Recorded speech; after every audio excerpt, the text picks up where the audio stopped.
So Richard, you're here for the next installment of Jim's History of Archery vlogs. Why don't you tell us a little bit about what you do? I know you're involved in the crossbow, so tell us a little bit about that. I mean, when did I start? Yeah. Yeah, back in '74. I found a club called the Irish Crossbow Club down in Ashford in County Wicklow. And I, of course, joined up, and a year later I won the first national championship. Oh, very good. And how many of the national championships have you? We had a big field at the time, at least 18 or 20 people at the time, because we had a bunch of students from St. Michael's School in the Aylesbury Road. They made their bows in the woodwork class there, and they came along, and they went on to be great shooters as well. So we had a good turnout for that. Yeah. Okay, and since you started crossbow, has it grown as a sport? It hasn't really grown. It was growing until the license came out in the early 80s. And then the restricted license came out in 2009. It made it more difficult for people to get licenses. But of course that's the policy, because nobody was ever refused a license as yet. They applied, you have to wait maybe 6 months, but they do get it eventually. As long as they're a member of a club and affiliated to Archery Ireland, and they're not out hunting with it or up to no good with it. Okay. So that's interesting. Yeah. So that's a difference between archery and crossbow, that you have to have a license. Yeah. Why is that? Why is that? Well, back in the early days of the Irish Crossbow Club, the one in Ashford, we had a meeting and we wanted to have a license on them, because we were worried about the wrong type of people going into the sports shop and buying crossbows. Farmers used to buy them to shoot at rabbits. They couldn't hit the rabbit, and throw the crossbow under the bed, and that was forgotten about. So there was nobody to teach them how to use it, and there was people using crossbows for all the wrong reasons, taking shots at trains and things like that. So we wanted to put a stop to that by having a license. But it wouldn't have been wrong for us, because what we wanted was a crossbow license, not a shotgun license. We ended up with a shotgun license. We didn't complain. We're quite happy to call it a shotgun license and to call it a firearm. But in 2009 they sneaked in the act for restricted firearm. That puts it in with the AK-47s and stuff like that. I mean, the muzzle velocity of a crossbow is only 450 feet per second, and the muzzle velocity of a AK-47 is about 6,000 or 7,000 feet per second. You know, so that was a bit wrong. What we wanted at the end of the day is crossbow license, or a weapons license, but call it what it is. A firearm in the true sense of the word is a bullet, and using gases and explosives, and so the crossbow is just a bow and arrow at the end of the day, you know, with a trigger. Yeah. And so you had great success here nationally. Yeah, I won. I might have a list in my book there, so I won't refer to the book, but I did 25 outdoor titles, including the Irish Crossbow Club and CCNE, which was formed later. And then I won about 10 indoor titles between ICC, the Irish Crossbow Club, and CCNE. And of course, at that point we affiliated to the IAU, the International Ambush Shooting Union, the world governing body of crossbow in the world at the time, and we were recognised. And some years later then there was a split because of wheelchair people. The IAU wasn't looking after wheelchair shooters, so the WCSA was formed to bring the wheelchair people in. And of course, years later the IAU reneged on that, and they said, oh, we'll take care of wheelchair shooters too, but it was a bit late, because one or the other are looking for all the power now. That's the problem.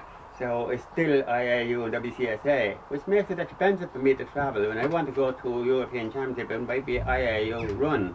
You have to go pay a double affiliation fee, one to the IAU and one to the WCSA. It's a bit of a mess, really. Yeah. And have you done much international shooting, and have you won anything internationally? Everything's on the table there. Yeah, so talk us through a little bit of those.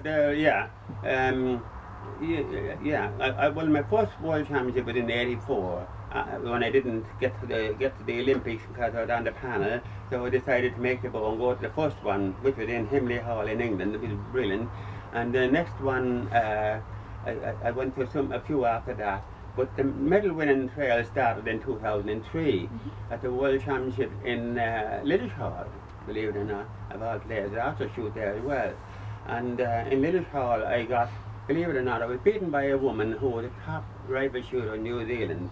So she was number one. But now the women are separated. I've women's category, but they didn't have a women's category. It was all in.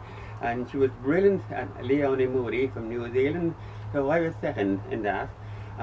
But Leonie and I ended up in the bronze medal shootout, and I beat her in the bronze medal match play, the head-to-head, the match play, as you would call it. And that was 2003. And you've gone on to even more success. 2005 Australia was a great year for Irish crossbow because we had a bunch of great lads. We had Dermot McMahon, Johnny Yao and all of that. And we won a team silver. Dermot won the gold for the men. I won the gold for the seniors. And with the team silver.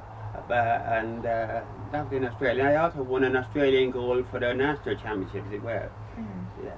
So that was a successful shoot for Irish crossbow because we all brought home a couple of medals at that particular event. Very good. And you're wearing a T-shirt of.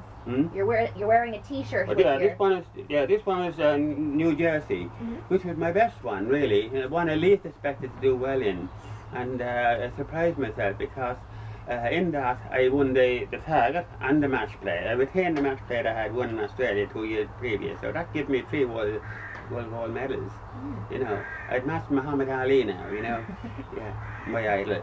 But there you go. The rest of them there's silvers and bronzes there, and there's the gold I mentioned are WCSA gold, but I have won gold and silver in IAU as well, and they're there as well. So in fact, the IAU medal is my favorite medal because I love the design of it there. Lovely. You can see it, and it's a beautiful IAU medal. There's another one there somewhere, but that one is my pride and joy as a medal, a nicely designed medal. And there was no travel this year, but do you have any travel plans next year for competitions? I have a new bunch with training Dundramata. Dundramata have been brilliant with us, and I have so far Johnny Yao will come over and train with me, and we have Muhammad in our club now, and Muhammad bought them his bow. And he's doing very well with it. He's already up to 55 meters on it now, and by next year we'll be able to travel to Fort Lauderdale. Now I shot there in Fort Lauderdale, and I have Fort Lauderdale medal there. The gold medal in Fort Lauderdale for the festival, the International Crossbow Festival. There, so it was a great place to go. Apart from the snakes and everything, you know, and lizards, you just don't pay any attention to them. This is where Felicity comes in. You put out all that distraction, and I wouldn't have got as well as I got. I wouldn't have got anything like that only for Felicity's help, and Jim's help with the coaching as well. A lot of stuff he told me helped the crossbow, even though he's an archer, but he was instrumental in my whole archery career. But I made one work for the other, and one this sort of complemented the other. Yeah. And Felicity is your psychologist. Oh yeah. How important, or where does psychology come in for you? It's highly. When I was working hard with her, and I don't work as hard with her these days, but as I should. But when I was working hard with her, it actually got me the gold medal, believe it or not, in Australia, because in Australia I was in a head-to-head shootout against an Australian, and I used to get a problem with muscle cramp from time to time, and it hit me in the 9-hour shootout, and I didn't. I was shooting against George Nielsen, and he won the test, won the toss, and his clock started running, and then when he fired the shot, I fired my shot, and so on. And when I got to my 9th hour, the cramp moved in on me, and I couldn't get into position. The seconds were running out on the clock, so I let the shot go. To hell with it, you know, and. I missed the face, no score. And Tony, the captain was with us at the time, said, "What the hell happened here, Richard? You had it in the bag." I said, "Tony, never mind. I'm guaranteed a silver medal. What's wrong with that in the World Championships, you know?" And then the next thing, there was a hush. There was a voice over the intercom, and it says, "It's a draw. His 9 hours against my 8, and with a draw." Right? So I looked up to heaven to my wife, and I said, "I've come all the way to Australia now. I need your help. I never asked you for help before. And then I thought of Felicity there, and I was doing my breathing, get myself into relaxed and all that. And then the time came, George won the toss again. He'd had shoot his arrow. He shot, and I could hear the slapping going on. I paid no attention to him at all. Then when I can't even remember cocking my bow. Never mind fire it. All I remember is the arrow was going down slowly into the middle. And then the bow fell a ton west and then dropped. And I won it. That's how that happened. And that's Felicity's doing there. And that's one example of it. It was like an out-of-body experience. It's the best way to explain that. Yeah, but you are all saying that because you get free lunches from Felicity. She gets a free lunch. Yeah. And you get a free lunch. Poor Felicity, you know, we'd come in the door and she'd laying on the food all the time. But Kerry's the same. Yeah. So you're in the same boat. Yeah. So it's not only from the psychological coaching, it's for the food as well. Yeah, it's a feel good factor of food too. Every time I shot a Robin Hood, Felicity puts up on the wall, and that's the symbol of the perfect shot. You know. But I have a double Robin Hood up in the attic, 1, 2, and 3. Yeah. And I just found it one day. I took a photograph, but I have it in my phone somewhere. But Monica Smith in America shot it as well, back in, I don't know when, the 90s. And Gil Frey back in the 70s shot it also. 3 people I know of shot it. That's me, Monica, and Gil. So you were talking us through something about cocking your bow. And I was watching you there put it together, and you use your feet. That's right. So if I was to try to be a crossbow shooter, how would that be effective for somebody in a wheelchair? How would you have to adapt it? Well, we had a wheelchair shooter, and he bought a bow from another member, and he didn't have the he had a rubber on the end of the bow, and in his wheelchair he cocked it against his tummy, you know. But that's not the way. The international ruling has changed in that. You could shoot with an assistant shoot. You can have an assistant with you, the boyfriend, the father, or anybody, and you can get set up on the line with a tripod. And you're set up the way you want to be set up, and your assistant will cock the bow for you, but you have to do the rest. You have to put it up onto the tripod, you take out the arrow and you aim. Bingham in England is the top wheelchair shooter. She's been winning everything around her. She's beating everybody, you know, in fairness. But she has her husband comes everywhere with her and looks after her and wheels her around and cock the bow, hand to the bow. He has to know how to cock the bow properly as well. You have to be cocked to the center. Otherwise, you know, it's like the arrow will go off center and fishtail or whatever. So does that answer the question on the wheelchair? It does. So we're looking for wheelchair members. I might be your next one. I might get involved next after compounding. Keep it in mind. Keep it in mind. Yeah. So, Richard, why don't you talk us through the parts on your crossbow and how it's different from archery. So, on a regular bow you have limbs and you have a string. That's so right. how is well, it's the same kind of limb, archery limb than that, right? Yeah, I'll give you a look at it. It's an archery limb than that made by border bows. They make the limb for your bows, and there's the same kind of shocks. And the sight is just an open sight, open rear sight, no telescopics whatsoever. So it's and the arrows, believe it or not, are 17-14 X7 shafts, split in two, gets 2 bolts out of it. So it's all archery related, and the same type of target faces, same type of scoring system. The rules are very, very similar. Very similar. In fact, when Joe Callahan was around and Pat Denning and all those, we were able to shoot in the archery competitions, and they made provision for us. And Tony McLaughlin was great in helping us out as well with the timing, because our timing was different. And I'll put this down, it's quite heavy. Yeah. So there is a good relationship with the mainstream archery and crossbow in Ireland, and in Finland, and in Australia, and the United States. So I believe in Vegas, you've seen the crossbow shooters in action in Vegas. Yeah. So I haven't gone there yet. On my bucket list. Yeah. Very good. And is there anything you haven't won yet that you want to win? The only regret I have, and I tell this to everybody, I didn't go to the Olympics. My one regret. I was on the Olympic panel twice, I was in the running. I was selected for the National Dairy Council medical program, and I was put through the mill. And I remember a few archers saying to me, "But Richard, you haven't won any marbles lately. How are you on the Olympic panel?"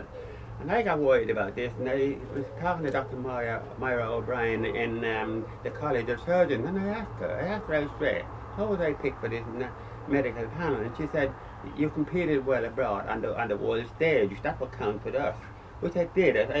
Because a few times I led the Irish team score-wise. I was up on the leaderboard in the European Championship in Keskame in Hungary, and in the US Nationals I was on the leaderboard there also in '81, and then the medal win for the Falkirk and the Northern Ireland. I don't remember whether it was Bangor or Belfast or where it was, but I know it was in Northern Ireland. It was so long ago. That was with recurve. That's all recurve, yeah. Sorry for drifting on today. We're waiting for Crossbow on the recurve, but yeah, that's the way it went. Yeah.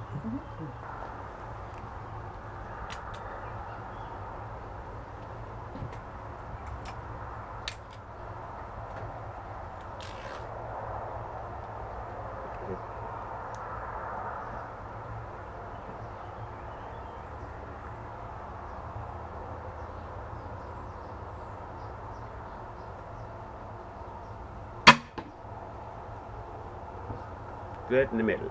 You don't do another one, do another double Robin Hood. Do. When you're on a roll.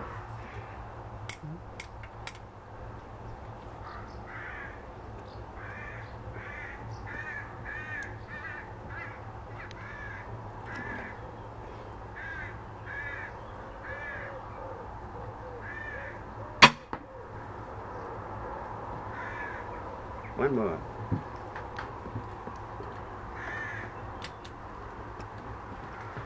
Maybe 500 feel it.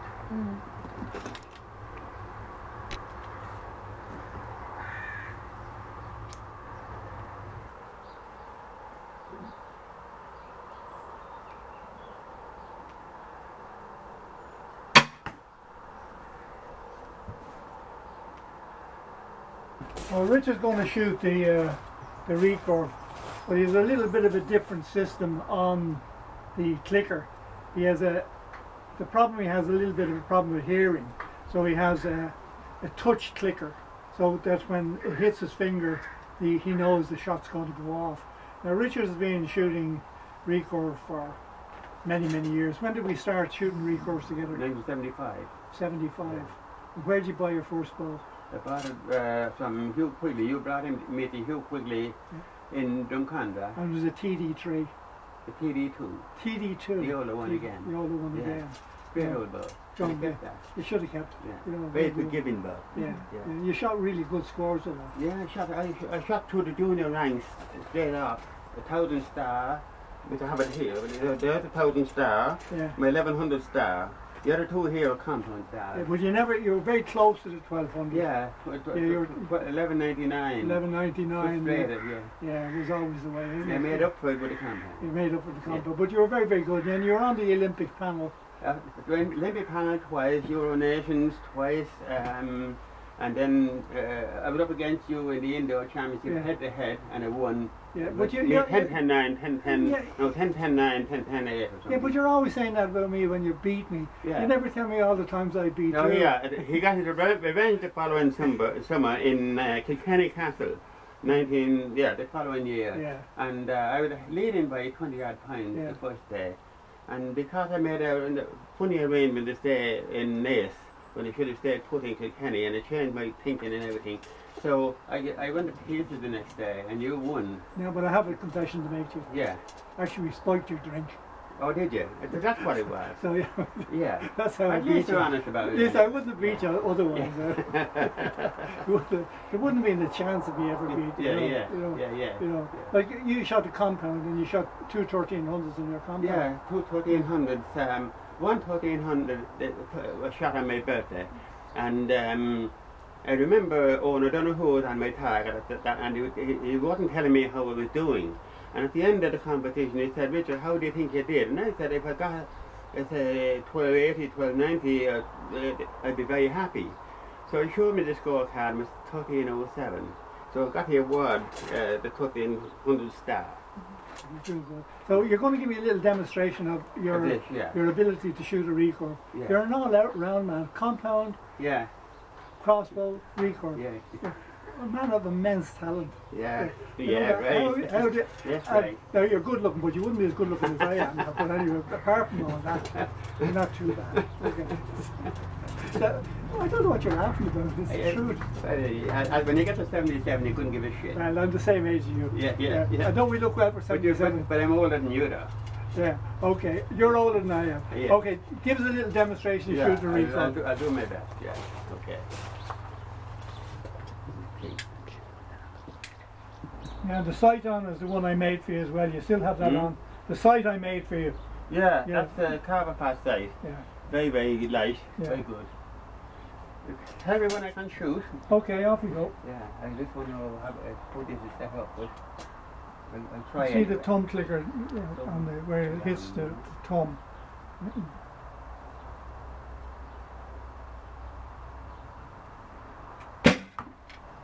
Very good. Do another one, you know.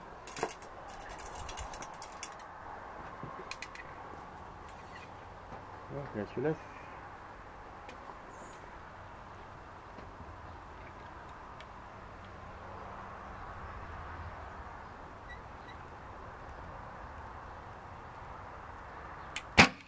Lovely. Very good shot. Yeah, good shot. Beautiful. One more now. Now, I'm not going to coach you now, but you're dropping your bow arm. You're too good, Jim.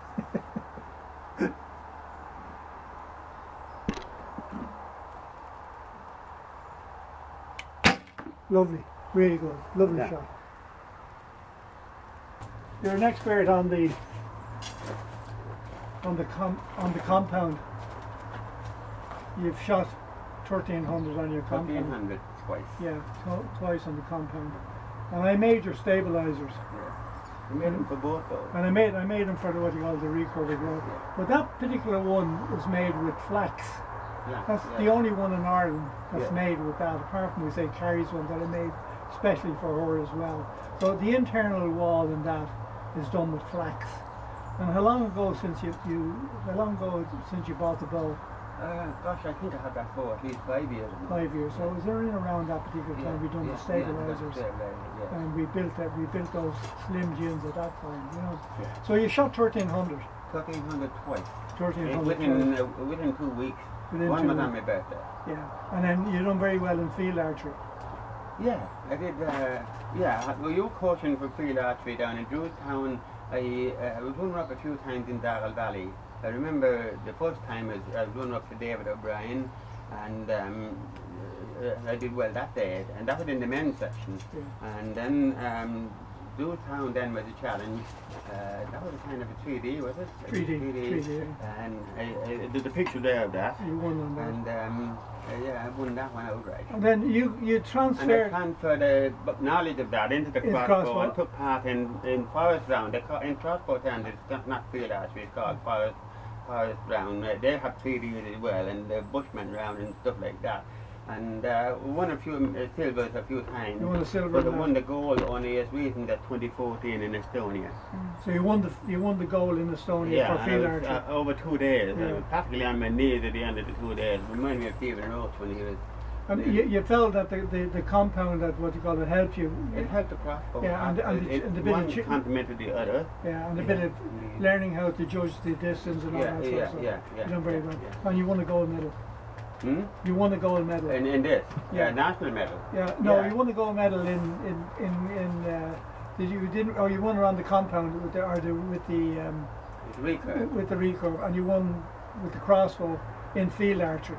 Oh yeah, I have in field archery I have gold and a number of silvers. They're all in there. So yeah, for field archery. For field archery, forest round. Yeah. I'm trying to get you mixed up. Because I did get mixed up myself. Yeah, I know, but it's the problem we have. You know, you get old like that. You know, you get problems like that. You know, so but it's when are you going into a home? I'm not planned. I'm going to wait till I get to Olympia de Havilland's age, which is 104. Yeah. And I'll consider it then. Okay. I'll only consider it then. You Okay, know. then I think I'll join you. Yeah. Okay. Yeah. And I'll be looking for someone to teach me in a wheelchair. Are we going to give up the drink? I might. Okay. I might, We'll yeah. think about that. Yeah. Okay. I have forgotten to tell people that I used to have a quiver for a flat flagon of whiskey, Yeah. you know, and I have a scoop in it I everywhere. know. Yeah. I know. You were like John Wayne. My wife told me once, God rest her soul, take a couple of drinks going out to Wesley College and see how you do. So I had a couple of scoops of this lager and I shot 6 arrows in the goal at 90 metres. So I went back and I drank a few more scoops and I missed it all 6 and didn't give a shit. Now that's what it does. Welcome to the club. Okay, give us a demonstration of shooting your compound, okay? Yeah, bring me back. Okay, you know where you are now. We're set for 18.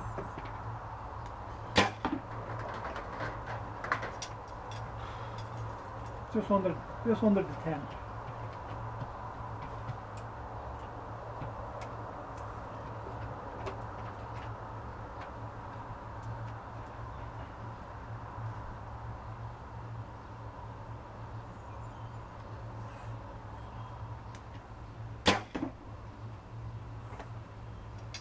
One hit the other there. Hit the 10 again, another 10. I think it is anyway. Not far from it. Maybe I should have brought the longbow as well. That's for another day, but.